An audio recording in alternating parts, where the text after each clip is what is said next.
Bonjour à toutes et à tous et bienvenue dans un nouvel épisode du Popcorn Review.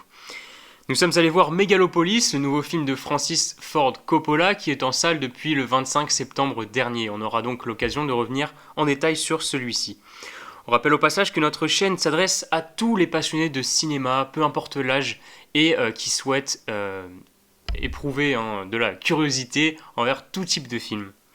Vous pouvez donc vous abonner et participer à la visibilité de notre chaîne en likant et en partageant notre contenu. Ceci étant dit, on s'attaque aujourd'hui au génie déstructuré de Francis Ford Coppola, lui qui revient sur le devant de la scène après son dernier film sorti en 2011, qui est le film d'horreur américain Twist. Vous allez donc voir que ce long métrage saura vous intriguer. On reviendra notamment sur le scénario qui mériterait sans aucun doute le prix What the Fuck, mais aussi le casting qui ferait saliver tous les plus grands producteurs du monde. On se retrouve plongé dans une civilisation très moderne qui a un choix devant elle, soit imaginer un autre monde, utopiste, ou alors se contenter de ce qui est actuellement possible de faire, c'est-à-dire vivre sereinement dans un monde qui est la New Rome. Notre analyste fétiche Adam Boissino nous donnera bien sûr son ressenti, mais situera également le film par rapport à nos critères de sélection habituels. J'avertis tous ceux qui regardent et écoutent ce numéro qu'il s'agit d'une review et que par conséquent il vise plutôt les personnes ayant déjà vu le film. Merci. Adam Boissino nous a donc rejoint sur ce plateau du Popcorn Review. C'est une habitude, vous commencez à être habitué à ce rendez-vous quotidien, hebdomadaire plutôt. Adam, est-ce que tu vas bien ? Je vais nickel. Nickel, c'est-à-dire très bonne forme aujourd'hui Je dirais 8 sur 10. Parfait. Bon, il est déjà dans les critères de notation. Il est très en avance, Adam, aujourd'hui. Le scénario, déjà, peut-être pour commencer, on s'attaque donc au film de Francis Ford Coppola. Megalopolis, qui est un film avec une ligne de scénario qui est plutôt stable, selon vous, mais qui comprend des moments très incohérents. C'est là-dessus que je voudrais d'abord vous faire intervenir. Oui, en effet, alors le film a un scénario qu'on peut juger assez incohérent parce que il sort un peu, disons, des sentiers battus. La plupart des films ont une approche linéaire, d'un scénario.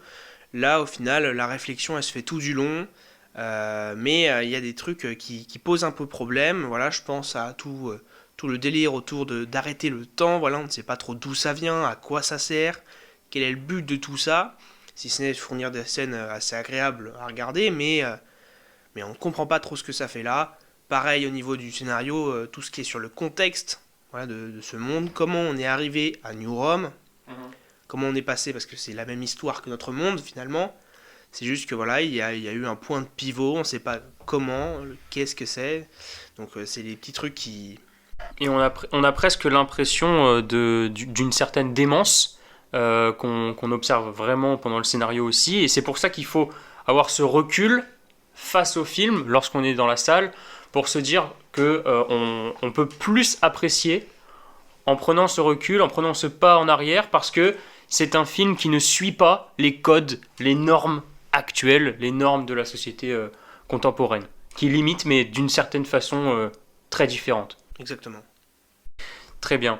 On enchaîne avec l'acting, où vraiment, personnellement, j'ai pu retrouver un de mes acteurs préférés en la personne d'Adam Driver, que j'avais évidemment, comme tout le monde, je pense, beaucoup apprécié dans le rôle de Kylo Ren dans la saga Star Wars. Il fait une performance XXL, selon moi, parce que c'est un rôle très original pour lui. Je ne m'attendais pas à ce qu'il soit aussi bien rendu à l'image. Mais est-ce qu'on n'aurait pas pu finalement imaginer une meilleure performance d'ensemble si on prend le casting qui est quand même excellent ? Clairement, le casting tout simplement, Adam Driver, Giancarlo Esposito, deux acteurs de renom, on a aussi l'acteur de Morpheus, de Matrix qui joue dedans, un rôle assez faible, mais un rôle quand même. Le conducteur de taxi. Voilà, donc... effectivement, un bon casting, une belle performance d'Adam Driver, comme vous l'avez dit, il est très convaincant dans ses émotions et dans son jeu, mais pour ce qui est des autres acteurs, Giancarlo Esposito, on l'a connu dans De Jours Meilleurs, une performance correcte cependant, mais qui aurait pu... C'est comme si ce rôle pour lui avait été réussi, mais qu'il ne marquerait pas son catalogue personnel, où on pourrait se dire justement, Esposito, il a joué ce film. On ne dirait pas forcément dans les 3 premiers rôles qu'il a fait jusque-là, Megalopolis ne figurait évidemment pas. Entièrement d'accord là-dessus. Et puis après, dans les acteurs un peu toujours principaux, Nathalie Emmanuel, qui joue donc cette jeune femme, Julia, si je ne me trompe pas, voilà, Oui. qui est correcte, encore une fois. Ça aurait pu être mieux, mais on est sur une belle performance. Et après, j'ai retenu aussi Shia LaBeouf, qui joue le rôle de Claudio, disons un antagoniste du film. Bon, le personnage, on reviendra dessus après, mais qui a une performance qui ne m'a pas toujours convaincu, mais c'est pas si grave. Et donc cet acting qui est donc souvent et même très souvent lié en termes de qualité au personnage, on le sait. Et lorsque les personnages sont très bons, l'acting est sur la même longueur d'onde le plus souvent et au même niveau. C'est vrai que là, comme on vient de le dire, l'acting ne nous a pas forcément surpris, ne nous a pas forcément émerveillés, mais il était quand même solide selon les acteurs.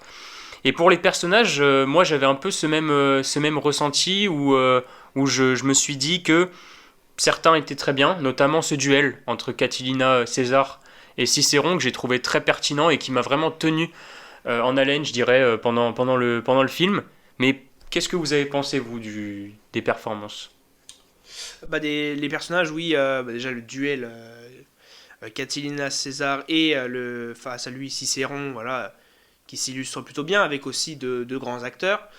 Les personnages sont plutôt bien développés. Par contre, je reviens du coup sur le personnage de Claudio, joué par Shia LaBeouf, que je trouve, je sais pas, on a du mal à comprendre ses motivations. Son intérêt. Voilà. On a aussi du mal à se repérer un peu parce qu'il y a des liens familiaux, c'est pas toujours très clair. En revanche, voilà, moi j'ai bien aimé. C'est voilà, un petit kiff personnel, si je puis dire. Le Oui. personnage de Hamilton Crassus III, joué D'accord. par John Voight. Ok. Voilà, je l'ai trouvé assez agréable comme personnage, pas forcément hyper développé, mais en même temps c'est un personnage secondaire. Oui. Donc là-dessus j'ai bien aimé aussi. Ok. Et après, si on devait revenir sur le dernier personnage principal de Nathalie Emmanuel, Julia, pareil, je trouve que parfois c'est un peu sous-développé, on a du mal à comprendre ce qu'elle pense vraiment. Ouais. Ça donne lieu à des moments assez Le étonnants du flottement coup, aussi. des flottements également. Donc voilà, on est sur du moyen bien quand même. D'accord. Et là, quand même, là où je trouve qu'il y a quand même une petite différence, c'est au niveau de la qualité de l'image et des plans, parce que c'est vraiment ça qui, pour moi, met en valeur ce film. Et lorsque on est donc allé le voir, c'est vraiment ça qui prédomine dans mon jugement de ce film, parce que, bah, clairement, c'est pour moi ce qu'il y a de plus réussi. Alors après, je ne sais pas forcément ce que vous en avez pensé en tout cas. Et au niveau, que ce soit des images, de la musique, mais aussi des références, parce que les références, elles sont très nombreuses, elles sont innombrables. Si on s'arrêtait vraiment sur chaque détail, c'est là aussi qu'on voit à quel point Francis Ford Coppola est un réalisateur de génie. Et en quoi ça vous a fait réagir, hein, toutes ces références, surtout peut-être déjà? Les références, déjà, oui, voilà, très complet, étant assez fan d'histoire, si je puis dire. C'était très agréable à regarder. Alors forcément, il y en a beaucoup sur l'Empire romain. Oui, Euh, oui, la New Rome. New Rome, forcément, avec César, Cicéron, Catilina Mhm. aussi. Crassus. Crassus, on pourrait continuer sans s'arrêter. Ouais. Ne serait-ce qu'au niveau aussi de la société. Il y a un magnifique Colisée d'intérieur, disons, Mhm.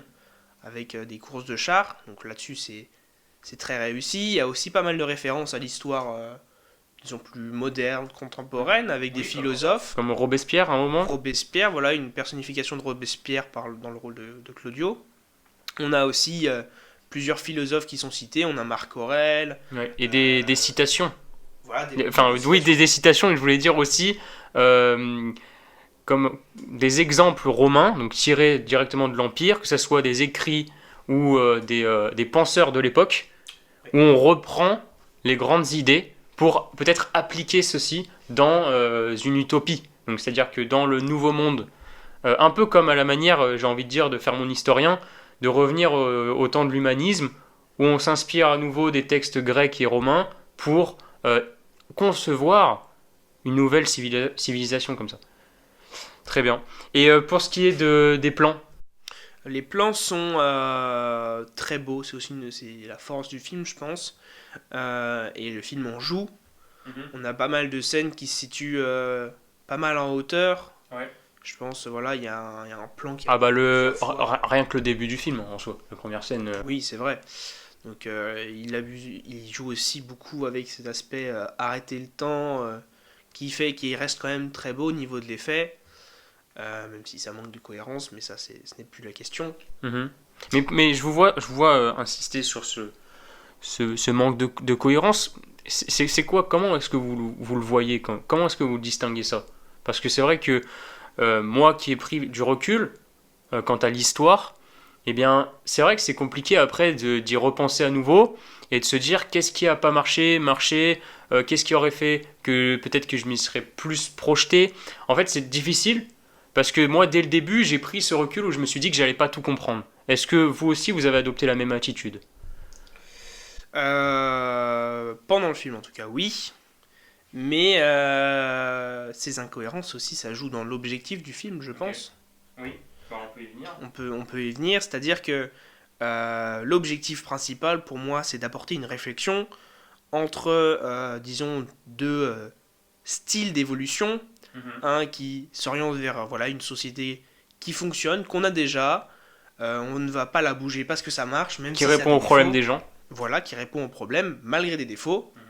Et une autre vraiment utopique, celle du personnage d'Adam Driver, donc César, qui est vraiment utopique, qui veut répondre à tous les besoins de l'homme, mais pour y accéder, il faut faire des sacrifices, et par conséquent, ça dérange certaines personnes pour y accéder. Donc c'est vraiment cette opposition entre les deux visions d'évolution. On a presque aussi une bataille d'idées qui irait presque jusqu'au politique, entre ce côté conservateur et ce côté progressiste, même si bien sûr dans les deux cas il est poussé à l'extrême, surtout du côté progressiste de Katerina César. C'est vrai que si on reprend un peu les objectifs de Coppola, certes on a cette idée de propulser le spectateur dans la New Rome et de s'imaginer vivre dans ce monde, mais aussi quelque part on s'interroge. On s'interroge parce que on le sait, notre futur est peut-être menacé aujourd'hui. On parle d'extinction d'espèces. On sait qu'on a un impact de plus en plus croissant sur la planète et que peut-être notre extinction viendrait plus tôt que prévu. Est-ce que aussi ça ne nous questionne pas par rapport à notre société actuelle? Si, justement, il faut aussi réussir à, disons, mettre en perspective cette opposition dans le film avec notre société actuelle. Voilà, jusqu'où on est prêt à aller pour aller vers un progrès qui pourrait, disons, sauver la planète, sauver l'espèce humaine. Et d'un autre côté, voilà, notre système actuel qui, entre guillemets, marche, qui n'est pas parfait, encore une fois, ça le prouve, avec le réchauffement climatique, mais qui, de notre point de vue, marche pour la plupart. Donc ça remet aussi en question un peu notre société actuelle, mais là où l'objectif, disons, pêche un peu, c'est qu'effectivement, ces incohérences, à mon sens vraiment, viennent en quelque sorte obstruer cette réflexion pour certains spectateurs. Il faut vraiment réussir à oublier qu'on ne peut pas tout comprendre. Voilà, c'est un film complexe qui n'est pas simple à comprendre. Il faut se dire, tant pis, et quand même essayer d'observer cette réflexion, mais si on se concentre uniquement sur pourquoi est-ce qu'il y a ce principe d'arrêter le temps, comment on est arrivé à New Rome. Oui, si on cherche à tout justifier, on peut y passer des heures et ça peut gâcher aussi le plaisir. Et voilà, ça gâche le plaisir et surtout ça empêche de vraiment constater ce film qui est à lui tout seul une dissertation sur notre société. Bon alors très bien, maintenant on va passer à la notation des différents thèmes. Alors déjà pour le scénario, quelle est votre note? Scénario, j'ai mis 7. D'accord. Parce qu'il tient la route, il est stable, il est correct. les points négatifs, encore une fois, c'est disons, toutes ces facettes du film qui, pour moi, sont à part, qui ne collent pas avec la ligne principale. Entre cette bataille... cette bataille, ce choix idéologique, ce voilà, choix entre de figure. Cicéron, César, Claudio qui arrive plus tard. Voilà, ça tient la route. Après, il y a les petites incohérences qui viennent faire perdre des points. Ensuite, au niveau de l'acting et de l'acting et du personnage, pardon, vous étiez sur le même note, c'est-à-dire 6. 6 sur les deux, oui, en effet, des performances correctes pour la plupart, mais sans plus. Hormis Adam Driver que je retiens comme une très belle performance. Les autres, on a connu des jours meilleurs. Si vous êtes fan quand même d'Adam Driver, vous êtes quand même servi. Oui. Il est quand même particulièrement excellent dans le rôle. Pour ce qui est de la qualité image-plan, quel était votre... 8 si je ne m'abuse, parce que voilà, les plans sont très beaux, on a pas mal de belles références historiques que j'ai beaucoup aimées. Puis voilà, aussi une musique, on n'en parle pas trop parce qu'elle n'est pas très marquante, mais une musique qui accompagne bien le film, donc voilà, un 8. Très bien, et enfin l'objectif, où on était sur un 7. Objectif, voilà, 7, parce que très belle réflexion, quand on la met, quand on prend du recul sur le film, encore une fois, pas simple d'accès, disons, toutes ces choses dans le scénario qui fait qu'on galère à comprendre, ça bloque un peu la réflexion. C'est pour ça que ça descend un peu, mais on reste sur un 7. Et donc un film 3 étoiles. Oui, voilà, 3,4 pour être plus précis sur 5. Ouais. Voilà, donc c'est un bon film. Il faut lui laisser sa chance. Pour moi, ne pas aller le voir si on veut pas se prendre la tête, c'est pas un film...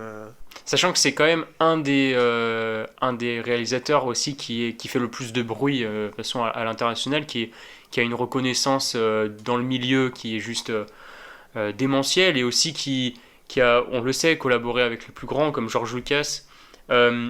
Aussi, c'est un des films de science-fiction qui va le plus faire parler durant cette année.